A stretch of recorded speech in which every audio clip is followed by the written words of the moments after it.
"Sir, are you sure you don't want me to wait until the storm passes?" The old man on the side of Highway 7 just shook his head, water running off the brim of his cap. His pickup truck nose down in the ditch with steam hissing out from under the hood. "I've got 6 hours to get to Thunder Bay," he said, "or I break a promise I made 30 years ago." Mara Whitlock looked at the foreclosure letter, sitting on her passenger seat. The one she hadn't told her mother about yet. And then she looked at the old man shivering in the rain, and something in her chest, something trained into her a long time ago, in a place far from this stretch of northern Ontario, told her to pull over. 3 nights later, there would be 200 people standing outside her family's garage at sunrise, and not one person in Larchmont, Ontario, would believe what brought them there. But we're getting ahead of ourselves. Let's go back to the Thursday morning this all started, because that's where the real story is. Not in the crowd at dawn, but in a kitchen with a leaking ceiling and a woman who hadn't slept properly in 11 months. Larchmont wasn't much. A gas station, a Tim Hortons that closed at 8, a Legion Hall with more ghosts in it than members, and the kind of cold that got into your bones by October and didn't let go until May. Mara Whitlock's family had run Whitlock and Daughters Auto on the edge of town since her grandfather opened it in 1979, and for most of its life the shop had done fine. Not rich, never rich, but fine. Then her father, Desmond Whitlock, died of a heart attack at 51, collapsed right there on the shop floor with a torque wrench still in his hand, and the bank had come calling within the year. 11 months later, Mara was 28 years old, standing in that same garage every morning at 5 a.m., trying to keep a business alive that the bank had already mentally buried. She hadn't planned on coming back to Larchmont. Nobody who left places like this planned on coming back. Mara had joined the Canadian Armed Forces at 19. The same week, her high school boyfriend told her she was too intense for a small town like this, and she'd spent the better part of a decade proving him wrong about a few things, and right about exactly one. She did 2 tours overseas as a combat engineer attached to a special operations support unit, the kind of job where you learn to read a room, read a wire, read a man's hands before he knows what they're about to do. She came home with a service medal, a knee that ached when it rained, and a silence that her mother, Eunice, had learned not to push against. When her father died, Mara had been stationed out west, 3 days from finishing a contract she'd signed for the money more than the mission. She flew home for the funeral and never flew back.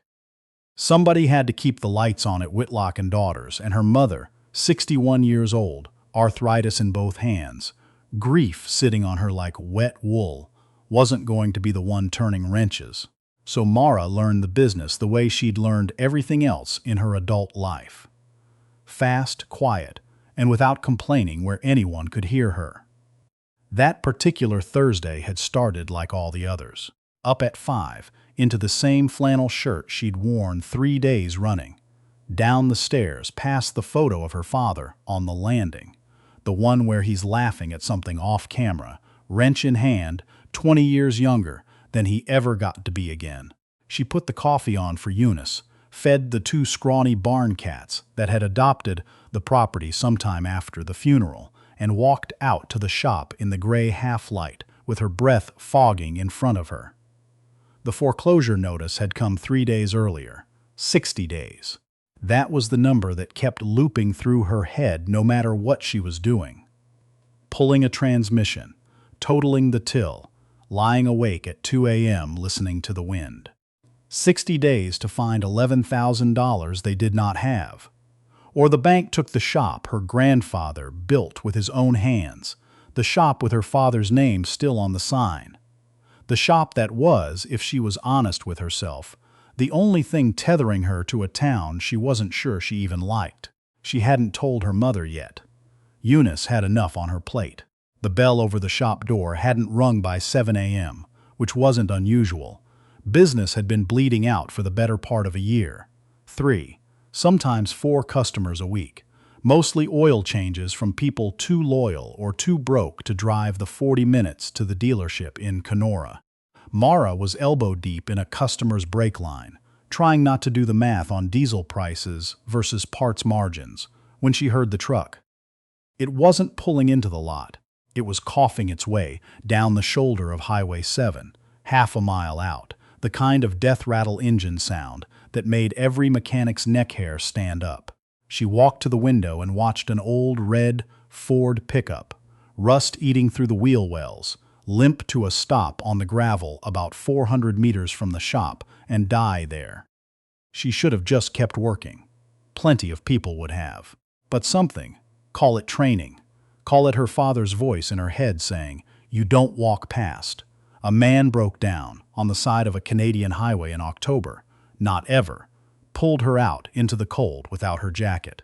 The man who climbed out of the cab was somewhere in his 60s, tall even with the stoop the years had put into his shoulders, wearing a leather vest gone soft and gray at the seams, patches sewn on in places that told her, this wasn't a costume, this was a life. Rain was already coming down sideways, the kind of cold autumn rain that northern Ontario specializes in, and the man stood there in it looking at his engine like it had personally betrayed him. "Sir, are you sure you don't want me to call somebody for you?" Mara said, coming up the shoulder with her hands in her pockets.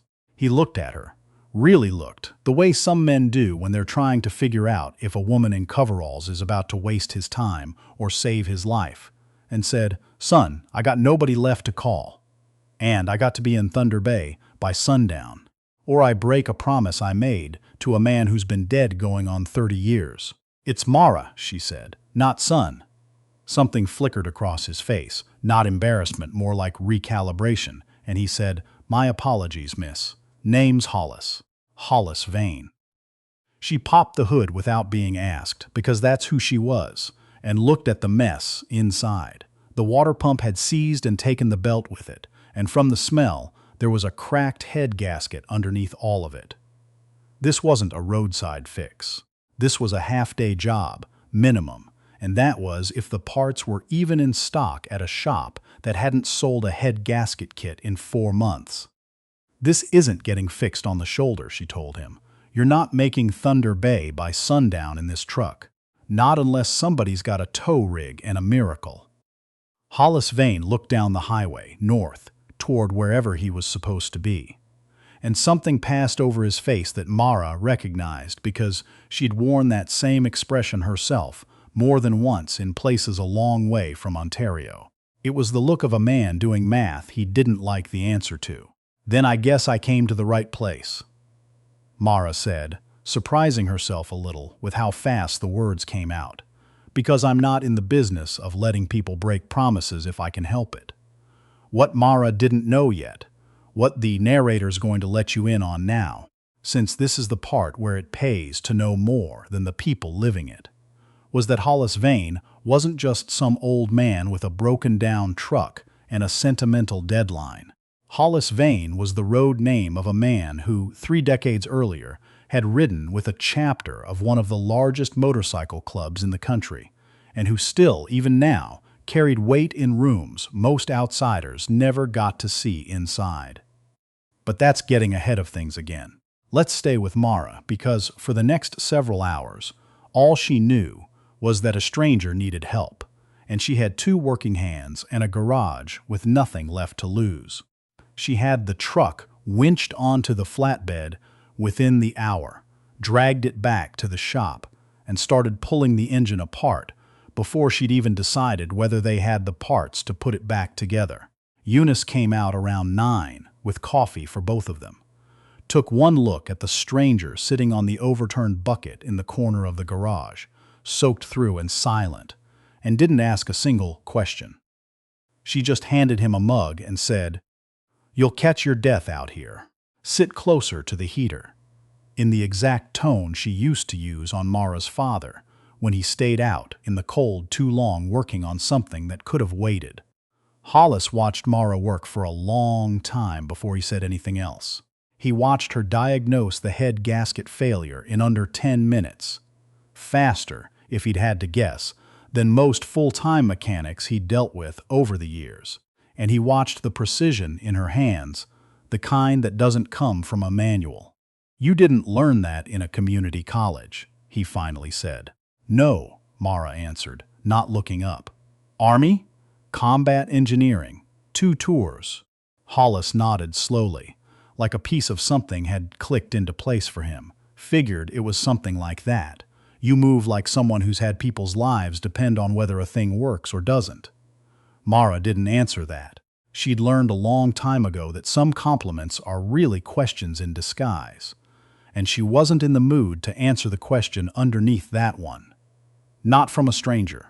Not on a Thursday. Not with 60 days on a foreclosure notice ticking down in her kitchen drawer. By noon, the shop's parts supplier in Kenora confirmed they had a head gasket kit and a water pump in stock, but it would take the rest of the day to get it sent over and installed properly if she didn't want it failing again in another 200 kilometers. Hollis took the news the way Mara imagined he took most bad news, with a long exhale and a question about whether there was a payphone or a working cell signal anywhere nearby, because he needed to make a call. She watched him walk to the edge of the lot, phone pressed to his ear, talking low and fast to someone, and she caught only fragments. "Tell them I'm delayed, not dead. No, don't send anybody. I don't need a search party. I need 4 more hours." When he came back, his jaw was tighter, but he didn't say much else about it.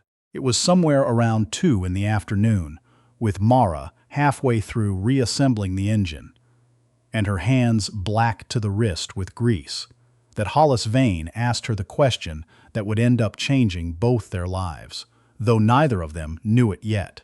"What's a woman like you doing fixing trucks in a town this small?" he asked. "With training like yours, you could be doing private security work in Toronto, making 4 times what you're making out here."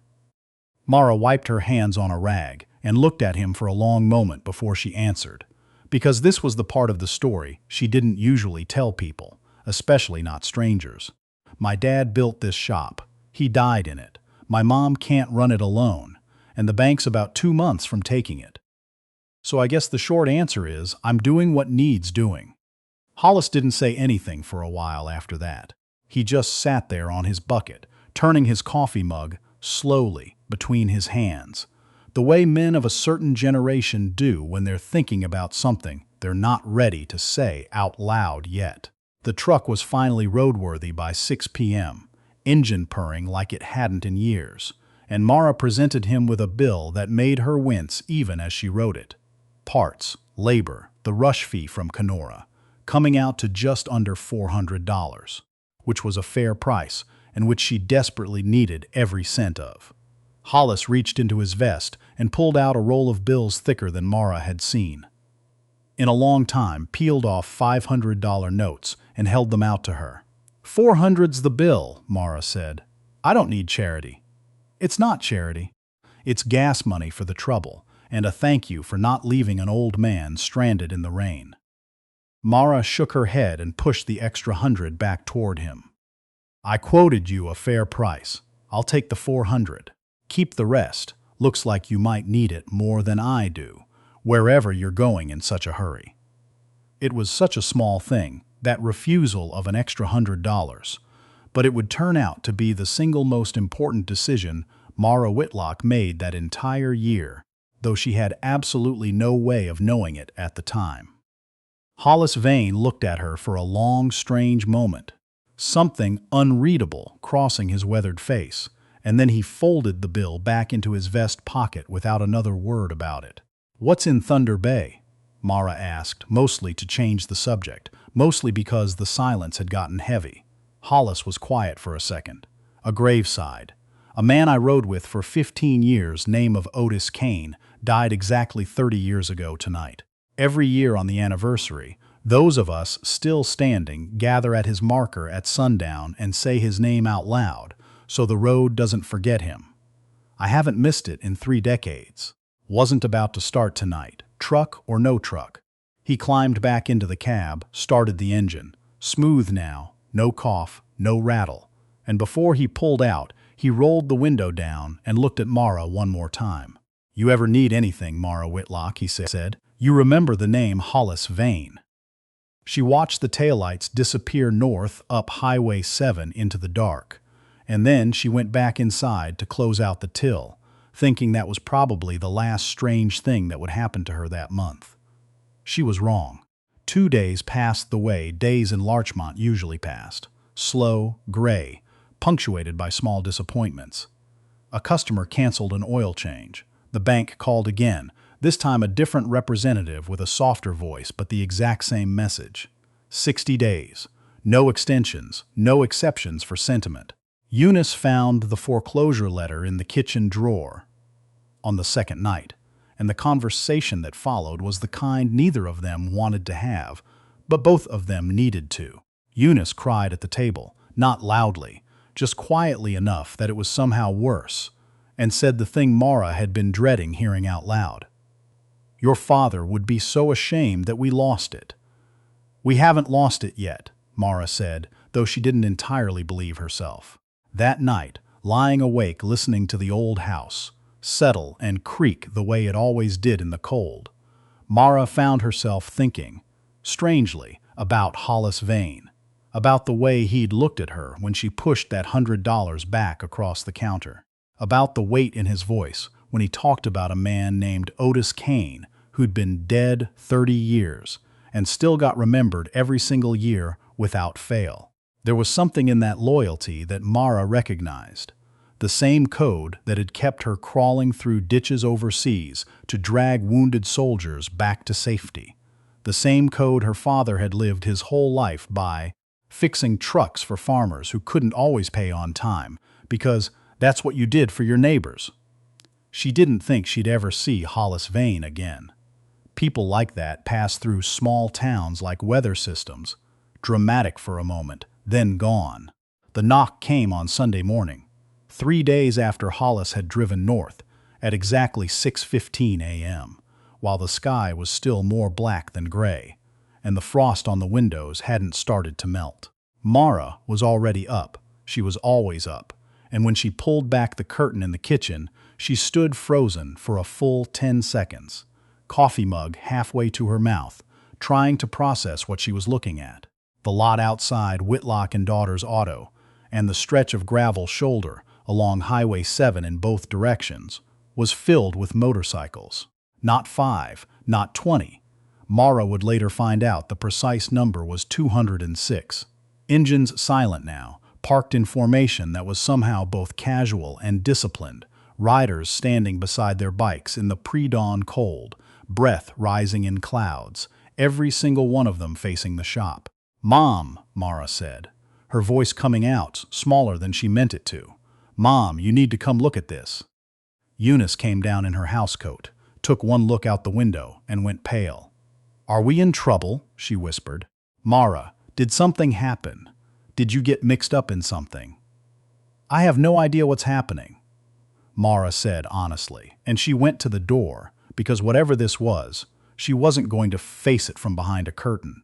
The man who stepped forward from the crowd as she opened the door was Hollis Vane, and beside him stood a woman roughly Eunice's age, silver-haired, sharp-eyed, wrapped in a leather jacket that had clearly seen 40 winters of highway. Hollis cleared his throat, and the whole lot, 206 riders strong, went quieter than 206 people, standing outside in October cold, had any right to be. "Mara Whitlock," Hollis said, loud enough to carry. 30 years ago, on this very night, a man named Otis Kane bled out on a roadside in Manitoba waiting for a tow that never came in time, because the nearest mechanic wouldn't drive out after dark for a stranger with no money to pay him. I made a vow at his grave that night that as long as I had breath in me, nobody wearing our patch, or anybody who showed our patch the kind of decency you showed me, would ever be left stranded again. 3 nights ago, you pulled an old man out of the rain, fixed his truck right, charged him a fair price, and refused to take a cent more than what you'd earned. That's a kind of honor this club doesn't see much of anymore, and we don't forget it when we do. Mara stood in the doorway, hands still on the frame, utterly speechless. A state she was not accustomed to, not after a decade of training herself to stay composed in rooms full of gunfire. The silver-haired woman stepped forward then, and her voice, when she spoke, had a tremor in it that hadn't been there a moment before. "My name's Donna Kane," she said. "Otis was my husband. He's been gone 30 years, and not one of these men ever let me forget that. Hollis told me what you did for him on the highway, and what your daddy's shop has meant to this stretch of highway for going on 40 years. We did some looking into your situation, Mara. We know about the bank." Eunice made a small sound beside Mara, somewhere between a gasp and a sob, and gripped the doorframe. "We're not here for charity, and we're not here to embarrass you," Donna Kane continued. "We're here because debts in this life don't expire just because the man who's owed them does. Otis Kane couldn't get help on a roadside 30 years ago, and it cost him everything. You made sure a different man didn't suffer the same fate. That's a debt, Mara Whitlock, and this club pays its debts." What happened over the next 20 minutes was something Mara would spend the rest of her life trying to properly describe to people who hadn't been there, and frankly would never quite believe her. Hollis Vane produced an envelope, not from his own pocket, but from a collection that, Mara would learn, had been gathered over 3 days from chapters as far away as Manitoba and Quebec, riders who'd heard the story over the club's network and contributed without hesitation because that's what the code demanded of them. Inside was $11,400 in cash, enough to clear the foreclosure with room to spare, with an extra $400. Hollis noted with the faintest smile, "For the parts and labor you undercharged me on." Mara tried to refuse it the same way she'd tried to refuse the $100 3 nights earlier, her voice cracking halfway through the sentence. But Donna Kane took both of her grease-stained hands in her own weathered ones and said something that Mara would carry with her for the rest of her life. Something the whole crowd went silent to hear. "Your father paid this debt forward every time he fixed a stranger's car for less than it was worth. You paid it forward again on that highway 3 nights ago. The interest, sweetheart, is on us." There wasn't a dry eye standing on that gravel lot, not among 200 riders who'd seen things on the road most people couldn't imagine, not in Eunice, who was openly weeping now with her hand pressed over her mouth, and not despite every ounce of training that had taught her to hold her composure under far worse circumstances than this, in Mara herself. She would think, later, about how strange it was that the moment that finally broke through 10 years of discipline wasn't combat, wasn't loss, wasn't even her father's funeral. It was 200 strangers standing in the cold at dawn to make sure a debt 30 years old finally got paid. The weeks that followed were not, the narrator should be honest with you, some kind of fairy tale ending dropped neatly into place. The bank was paid in full, yes, and the foreclosure letter went into the wood stove, where Mara watched it curl black and disappear, which felt better than any therapy session she'd ever sat through overseas. But grief doesn't clear out of a house just because the money does. And Eunice still had nights where she sat at the kitchen table, staring at her husband's empty chair, and Mara still had mornings where her hands shook for no reason she could name, old training surfacing in a quiet kitchen instead of a war zone. What changed, though, was the shop. Word travels fast in motorcycle clubs, faster than most people realize, and within a month Whitlock and Daughters Auto had more business than it had seen in 5 years. Riders making detours of 40, 60, even 100 kilometers out of their way, specifically to bring their bikes and trucks to the garage, where the woman with the steady hands and the soldier's eyes had once refused to overcharge a stranded stranger. Hollis Vane himself came back through twice that winter, once just to check the shop was still standing, and once, quietly, to ask Mara if she'd ever considered doing some specialized security consulting for a charity ride the club ran every spring for veterans' families. Work that paid considerably more than oil changes, and that put her training to use in a way that didn't involve a uniform or a deployment. She said yes. Of course she said yes. On the 1-year anniversary of that morning, the morning 200 riders stood in the frost outside a failing garage in a town most people couldn't find on a map. Mara drove up to Thunder Bay herself, alone, and stood at a quiet grave marker that read Otis Kane, 1955 to 1996, ride free, and said his name out loud the way Hollis had taught her. The club always did, so the road wouldn't forget him.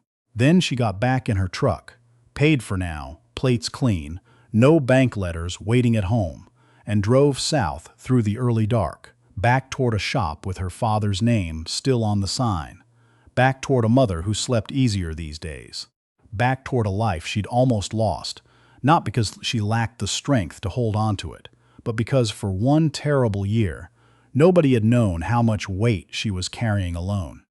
It turns out the road remembers everything. Even the kindnesses nobody thought anybody was watching, especially those.